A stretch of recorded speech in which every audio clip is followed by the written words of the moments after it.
Hello, everybody, and welcome to the podcast. I'm your host, Lori Hoover, intuitive guide and psychic medium.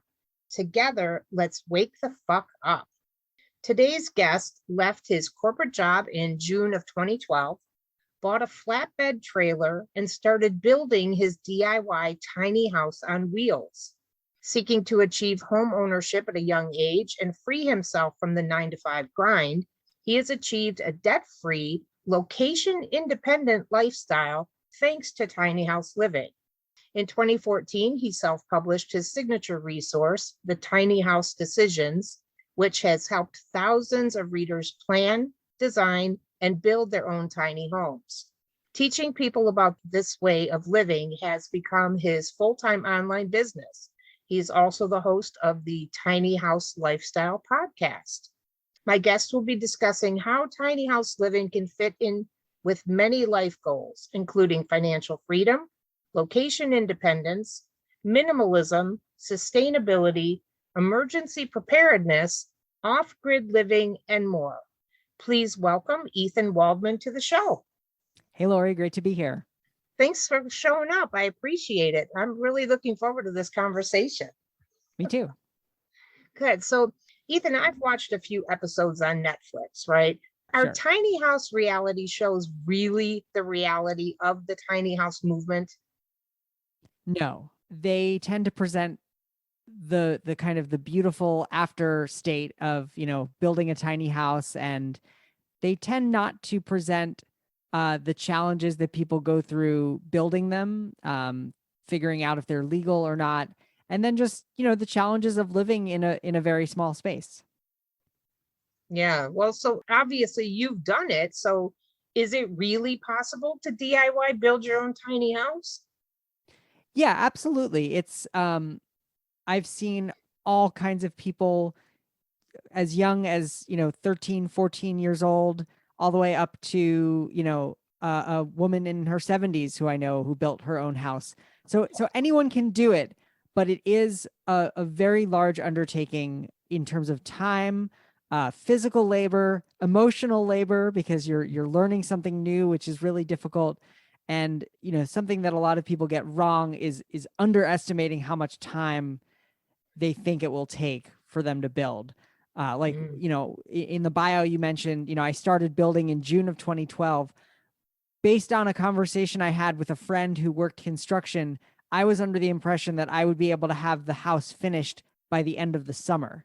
And it took to the end of the next summer, plus another couple of months, so I was 13, 14 months at work. So it's a big undertaking. Wow. Yeah. I know that there are several different types. So how would I know which tiny home type is actually best for me? Because some of them are on wheels, some of them are stationary. You've got like a van, you can do a schoolie, whatever. Yeah. How do you know? I think that you have to connect with the reason why you want to live tiny. Being mobile, if you're interested in kind of a more nomadic lifestyle, more vagabond-ish, then it might be worth considering a van or a school bus conversion, because those are going to be a lot easier to move than a tiny house that's built on a trailer like mine. I like to say that my tiny house is not a mobile home, but it's a home that can be moved. Gotcha. I'm actually preparing to move it locally in Vermont. It's going to move about 40 miles. And, I don't own a truck that can pull it. And so, I'm looking at, between $500 and $1,000 to hire somebody to move it for me. So just to give you a sense of, if you're interested in moving your house maybe once or twice a year, a tiny house on wheels is a great choice. If you're thinking about moving every month, a school bus or a van is going to probably work better for you. Yeah. And honestly, some of the ones that I've seen, or at least the ones that I've seen on that show, or the couple different shows that I've seen, it feels like a school bus would actually afford you more space even. Yeah, they're quite spacious. You often see families doing a school bus conversion, and mom and dad with a whole bunch of kids. You can really pack them in there in a school bus. Tiny houses on wheels are getting bigger.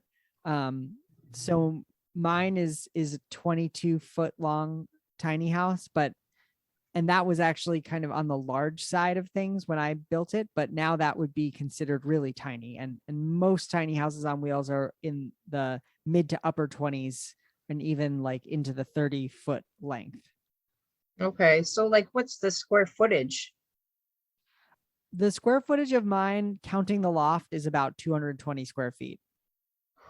I mean, there are people who have Wow. closets bigger, but what's interesting is that Yeah, it doesn't feel like that small of a space because there are a lot of windows. It's well designed. There are different spaces within it. There's like a kitchen and a little living room and a little desk, and then there's the loft. So it really, it feels more spacious and more open than you might think. sure. Yeah, I get that. I'm sure that the range varies, obviously, because there are so many different types, but approximately how much does it really cost to build one of these? Like, say, the one that you did, building it directly onto a trailer. Sure. Prices have changed a lot in the 10 years since I built mine. I spent about 25 to 30,000 in materials. And then I did end up hiring out certain aspects of the job and actually working with a part-time kind of general, I'm going to say contractor, but a builder. Sure. So, all in, I was over $40,000. Now you can still do a tiny house for $10,000, $15,000 if you're going to do all the labor yourself and you are going to use mostly salvaged used materials. For a new tiny house with new materials, you're probably looking at least 30,000 in materials, and then labor, has its own costs. Sure. Well, and I So mean, you obviously have all of the normal things, like you've got the electrical and the plumbing and all of those things in place. So, yeah, and that's why, for someone who's kind of evaluating a tiny house the way you would evaluate a single family home and saying like, what's the cost per square foot? The cost per square foot of a tiny house on paper looks terrible. It's much higher because it still has all those expensive systems, the electrical, the plumbing, the hot water, the range, the refrigerator. In a bigger house, those kind of get averaged out over more square feet. But in a tiny house, everything is very compact. So the cost per square foot is high. Not everyone can or should build their own house. I like to tell people that it's about 1,000 hours of work to build a tiny house. If you have a full-time job or you're raising a family or you're otherwise too busy, it might be worth paying a company to do it. And if you're buying a tiny house, those range in price anywhere from 60,000 on up. okay. Yeah. Well, it's still affordable, and depending on, like you said, why you actually want it, Mm-hmm. the cost is minimal. Especially if you really want that ability to just jump in and drive wherever you want to go. Yeah. What is a couple of kind of paradigm shifts that people don't always think about with a tiny house on wheels in particular is that it disconnects the house from the land. So you can put all of your money into the house and the quality of that house. Then of course you need a place to park it. So you will need to either rent a spot or if you already own land, but that helps you kind of build a higher quality house because you are putting all those resources into the house. Sure.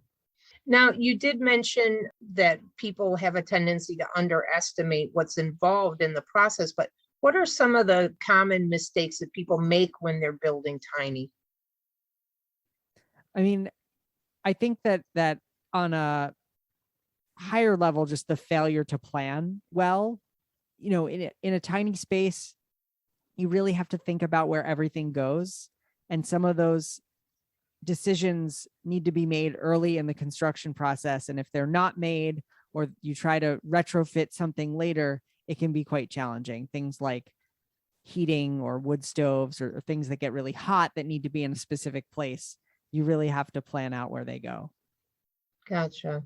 You mentioned the legal part of it. I never really thought about the legality aspect to this. So, what are the current challenges and legal limitations to living tiny? Yeah, and it's changing all the time, luckily kind of for the better.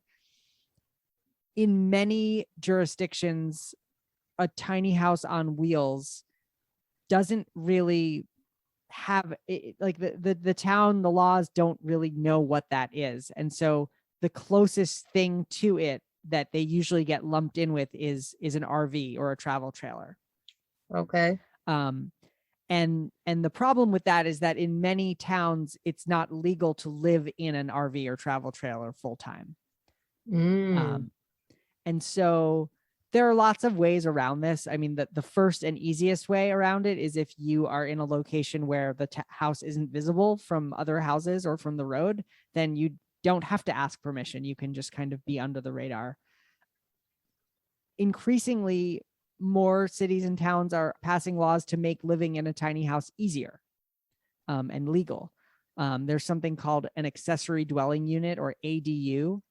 And that's like, an ADU is when, for example, you take your garage and you turn it into an apartment, or you wall off a part of your house to create a second dwelling within it, an accessory dwelling. And what a lot of cities and towns are doing is amending their ADU laws to say, hey, a tiny house on wheels can be used as an ADU as long as it meets, X, Y, and Z requirements. Okay. Yeah. Wow. So back to some of the challenges that you might face in the process of actually building one. How can you build a tiny house to survive like extreme cold or heat or other difficult conditions that we would encounter? Yeah. So tiny houses should be insulated just like any home. And so it's really taking stock of where you plan to live and making sure that you are using the proper amount of and type of insulation for that climate area. Another really important thing is that because tiny houses are so small and it's a new building, so the building is going to be very tight, meaning like airtight. Right. It's really important to have proper ventilation.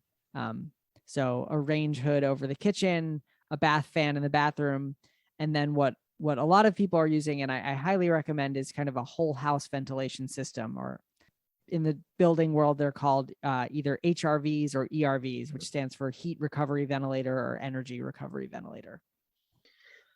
I would imagine that shifting into this way of living can be very challenging, especially in a society where so much value is placed on stuff, right? We have so much stuff just crowding up our lives. So would this be one of the reasons why people stop living in their tiny homes? And if so, what else? What other reasons would somebody basically abandon living this way? Yeah, I would say that the most common reason I see people leaving their tiny homes is just that their family has expanded and they need more space. And that tends to happen a lot when like the younger folks build tiny houses kind of as their first home, as a starter home. Maybe they find a partner, they maybe have a kid or two, and my tiny house, for example, really is only designed for two people. There's a sleeping loft with one bed, and it would be, you can stick a baby anywhere. You can put a crib anywhere, but once that baby is a toddler walking around with their own ideas and needing a space, it's not impossible, but it just gets a lot more challenging. So that's a big reason. I'm really seeing two kind of main groups of people living in tiny houses. One are the younger folks, millennials, Gen Z, kind of as a first home, and not as a rule, but those are the people who tend to kind of move on from their tiny homes after a few years. Seeing a ton of boomers retiring and downsizing into tiny homes. And they're the ones that are saying, I'm staying here until I can't live on my own anymore. This is kind of this is how I'm going to stretch my finances and, be able to focus on experiences until I can't anymore, which is really cool. It is. And I think that because of the way that, especially here in the States, the way that things are set up, we're kind of conditioned from the time that we're in school to, Yep. well, you better decide what you want to do, and you're going to put in your 30 years. And, other countries, they actually work to live. Yep. Here, it's the other way around. And so it's almost like we wait until retirement to even consider taking these trips and going exploring and checking out what's going on in the rest of the world, Yep. So it's sad, but at the same time, I see a lot of value in that, because downsizing to something that is so much more manageable would definitely free up the financial means to be able to go and do that. So absolutely. Yeah. So how can living this way help me achieve my goals of financial and location independence?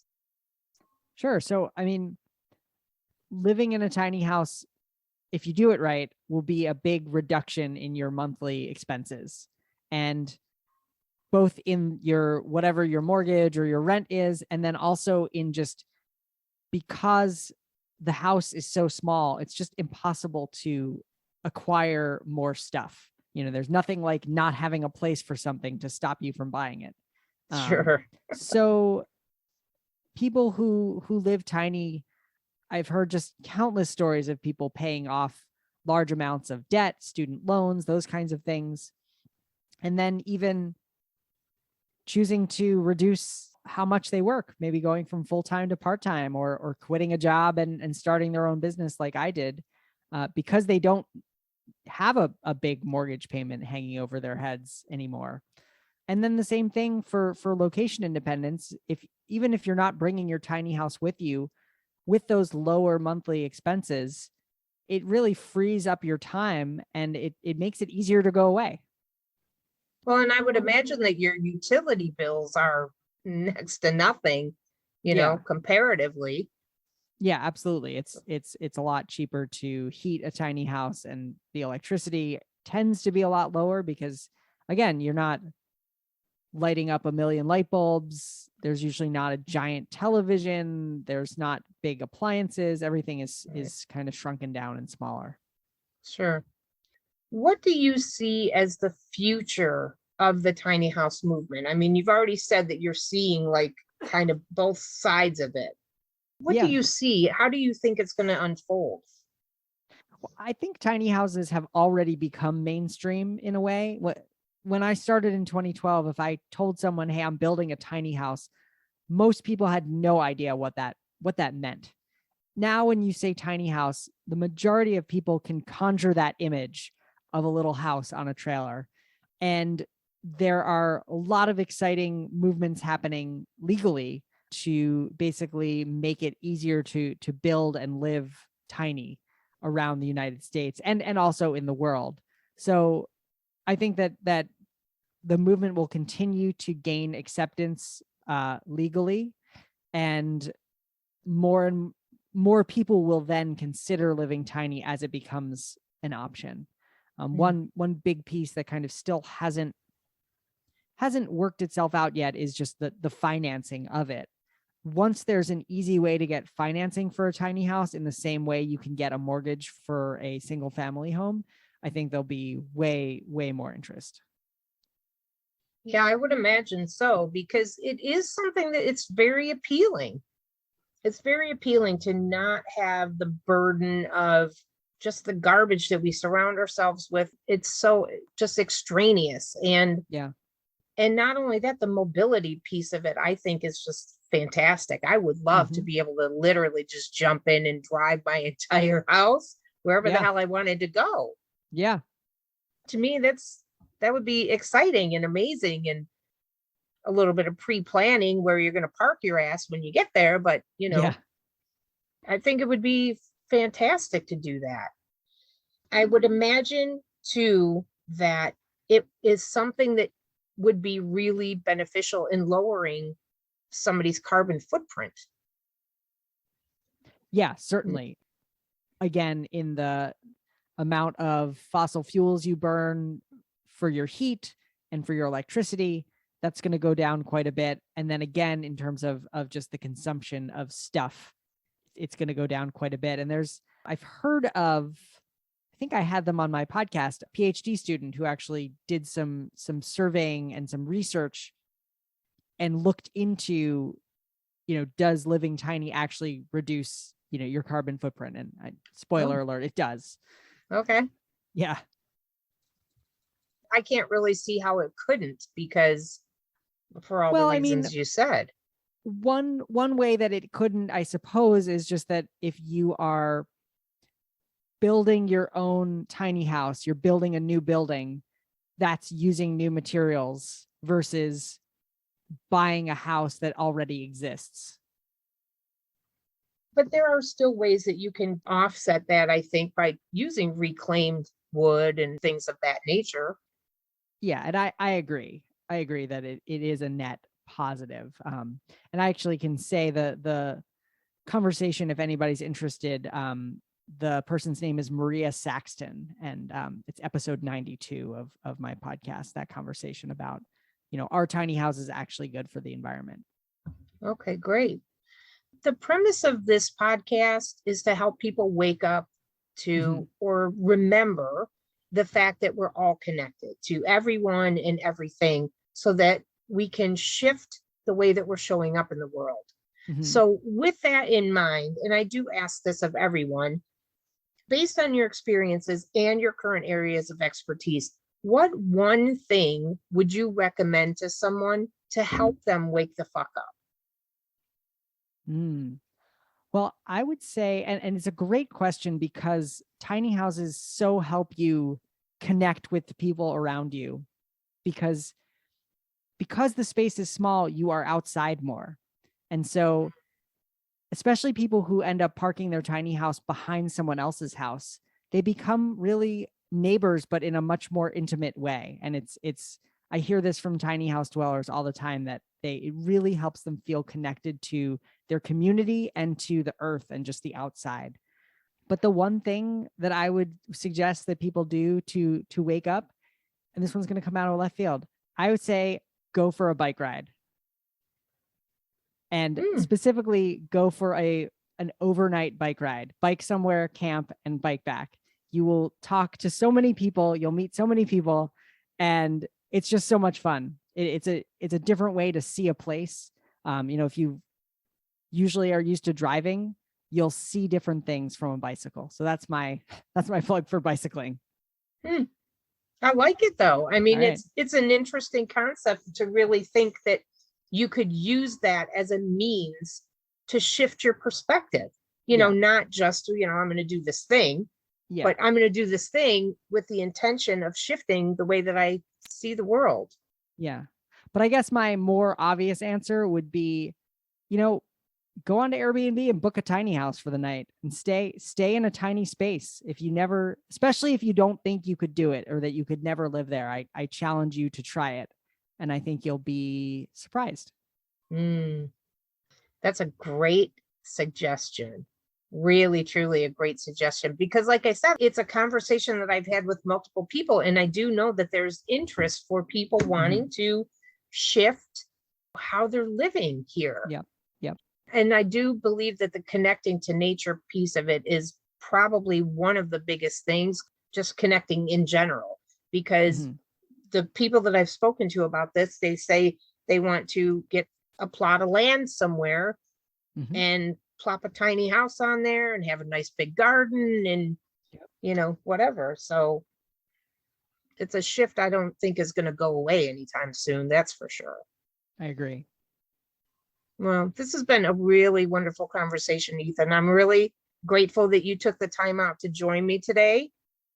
Likewise, it's been really fun. Thanks for having me on the show. And, if anybody has questions about tiny houses, I think, my show, Tiny House Lifestyle Podcast, is a great place to start. There's episodes covering pretty much everything we've talked about today and a whole lot more.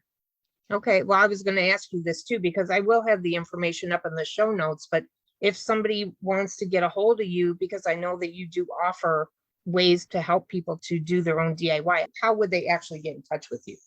Yeah. So everything is at my website, which is thetinyhouse.net. And I'm on, I'm on all the social media channels. I don't hang out there too much, but Ethan Waldman on Instagram, Ethan Waldman on Twitter. But yeah, the website is really the place to find the podcast and contact form and all that kind of stuff. All right, great. So is there anything that you'd like to add before we wrap it up? I think again, just, keep an open mind. Try being in a tiny space. See what it feels like. Yeah, great advice. Great advice. Thank you again for joining me, Ethan. And I want to say thanks to everybody who tuned in today. As always, I'm grateful for your presence. And I'll see you all back here next Sunday with another episode as we continue to wake the fuck